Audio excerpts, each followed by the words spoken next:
Adegan kemudian berpindah ke tempat lain, tepatnya di gedung presiden. Di sana, sang presiden terlihat sangat gelisah. Ia memikirkan bagaimana cara mengatasi retakan yang ada di langit gurun. Ia khawatir pasukannya tidak akan mampu menangani situasi tersebut. Terlebih lagi jika kejadian ini sampai diketahui oleh publik. Namun tiba-tiba Kapten Horizon yang sebelumnya berada di lokasi kejadian datang membawa laporan. Ia melaporkan bahwa makhluk-makhluk yang muncul dari retakan yang ada di langit telah diselesaikan dengan sangat cepat. Mendengar hal itu, sang presiden tidak langsung mempercayainya. Ia kembali menanyakan kebenaran laporan tersebut dan meminta bukti yang jelas. Horizon pun mengajaknya untuk melihat langsung apa yang sebenarnya terjadi. Setibanya di ruang rapat, Horizon memperlihatkan sebuah rekaman video yang menunjukkan bagaimana pertempuran itu berlangsung. Bahkan Horizon sendiri tampak tidak percaya dengan apa yang ia saksikan. Para pejabat yang turut menonton pun terlihat semakin terkejut. Mereka saling bertanya-tanya, makhluk apa yang sedang mereka lihat? Dan siapa pemuda yang berdiri di tengah kekacauan tersebut? Sang presiden pun akhirnya bertanya, siapa sebenarnya pemuda itu? Ia juga mempertanyakan mengapa pihak militer hanya diam dan menyaksikan kejadian tersebut, serta mengapa justru seorang pemuda yang terlihat seperti warga biasa harus melawan sendirian. Ia bahkan mempertanyakan apakah pihak militer tidak merasa malu melihat seorang warga sipil berusaha menghadapi makhluk-makhluk itu sendirian. Menanggapi hal tersebut, Horizon pun memberikan penjelasan. Ia mengatakan bahwa sebenarnya mereka juga ingin mengetahui siapa pemuda itu. Menurutnya, pasukan militer mereka memang tidak akan mampu menghadapi situasi tersebut. Sebelumnya, mereka berada di lokasi yang sangat berbahaya. Namun tiba-tiba pemuda itu memindahkan mereka ke tempat yang lebih aman. Dari situlah Horizon mengambil kesimpulan bahwa keberadaan pasukan militer justru hanya akan mengganggu pertarungannya. Karena itu, mereka tidak memiliki pilihan lain selain menyaksikan pertempuran yang sangat dahsyat tersebut dari kejauhan.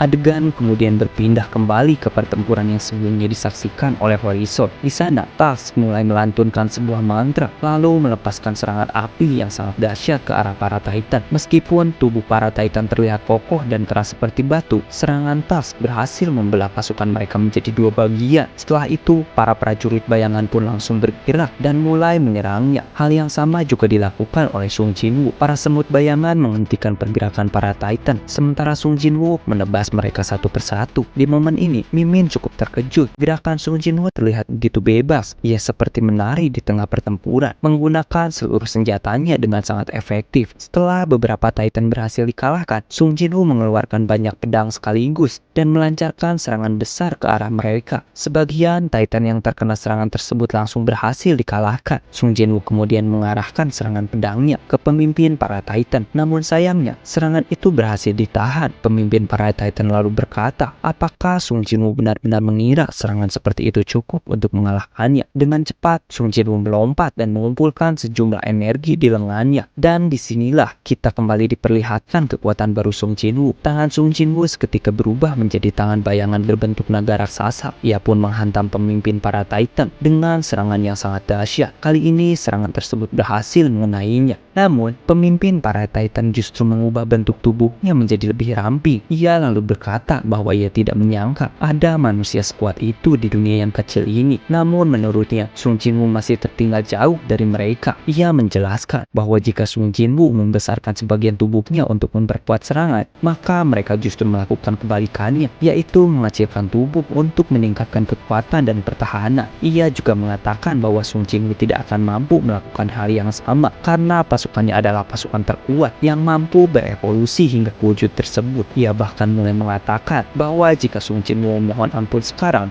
namun sebelum kata-kata itu selesai, sebuah pedang tiba-tiba menebas kepala pemimpin para Titan tersebut. Tebasan itu ternyata berasal dari Belian yang saat itu sedang menunggangi seekor naga. Belian tampak menikmati pertarungan tersebut hingga ia tak menyadari bahwa pemimpin para Titan juga ikut tertebas oleh pedangnya. Ia pun turun dan menghampiri tuannya. Belian kemudian meminta maaf dan bertanya, apakah tuan sedang berbicara dengan makhluk itu? Sung Jinwoo menjawab, tidak. Menurut Sung Jinwoo, mereka hanyalah makhluk yang cukup angkuh dan sebaiknya diperlakukan dengan cara yang lebih khusus. Dengan pedang besarnya, Belian pun mengubah bentuk senjatanya dan langsung melibas para Titan yang berada di sekitarnya. Sambil menyerang, ia berkata, serahkan semuanya padaku, tuan.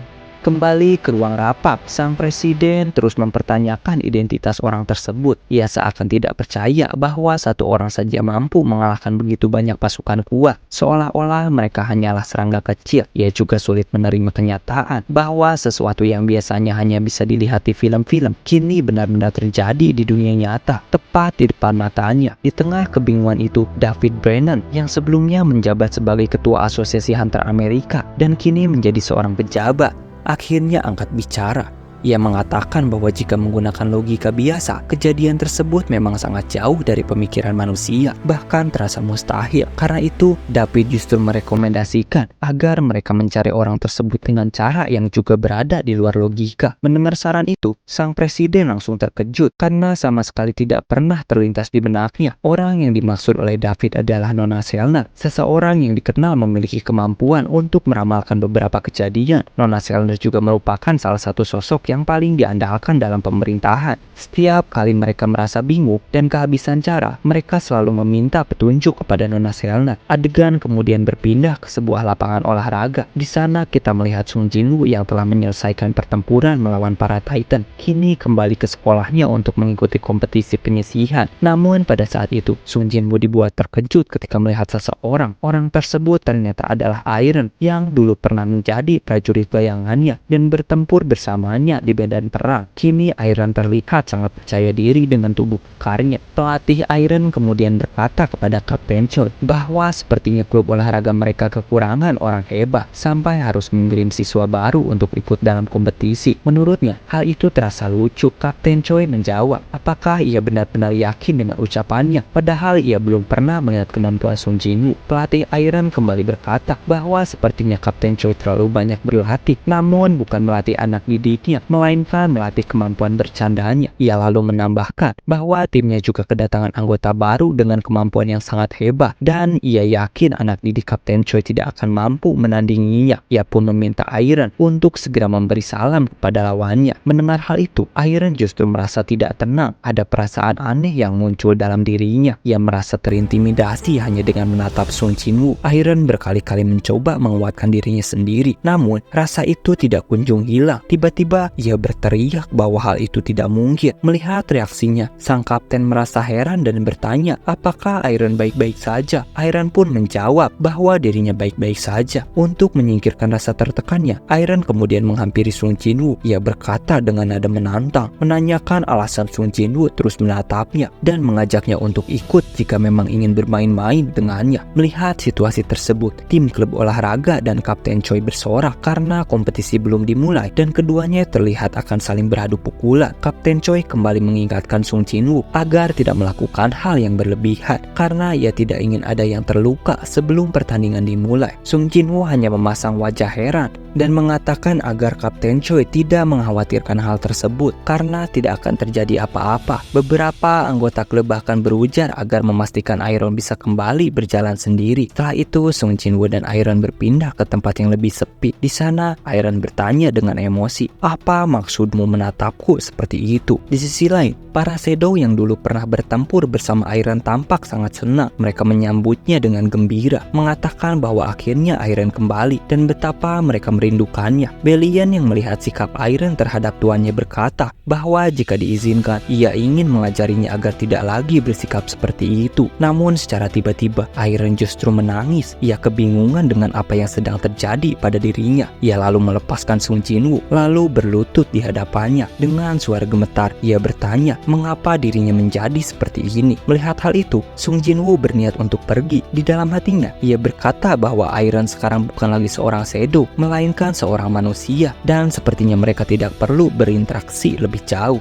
Namun sebelum Sung Jinwoo sempat pergi, Iron memanggilnya untuk menunggu. Ia merasakan sebuah perasaan aneh yang belum pernah ia rasakan sebelumnya. Bahkan sempat terucap darinya, apakah ini yang disebut cinta? Mendengar itu, Sung Jinwoo Jinwoo langsung terkejut. Sung Jinwoo kemudian menjentikan jarinya dan memberikan instruksi terakhir. Ia mengatakan bahwa percakapan di lapangan olahraga itu adalah percakapan terakhir mereka. Ia juga meminta Iron untuk mengubah sikap buruknya dan menjalani hidup sebagai orang baik. Setelah itu, Sung Jinwoo menghapus seluruh ingatan yang baru saja terjadi. Ia pun pergi sambil berkata bahwa Iron adalah salah satu prajurit yang pernah menyelamatkan dunia dan seharusnya ia bangga akan hal itu, bukan bangga karena tubuh kekarnya. Tak lama kemudian, Iron pun tersadar. Ia tampak kebingungan karena tiba-tiba tidak tahu sedang berada di mana dan apa yang ia lakukan di tempat tersebut. Di lapangan olahraga, para peserta kompetisi pun dipersilahkan untuk bersiap memasuki arena pertandingan.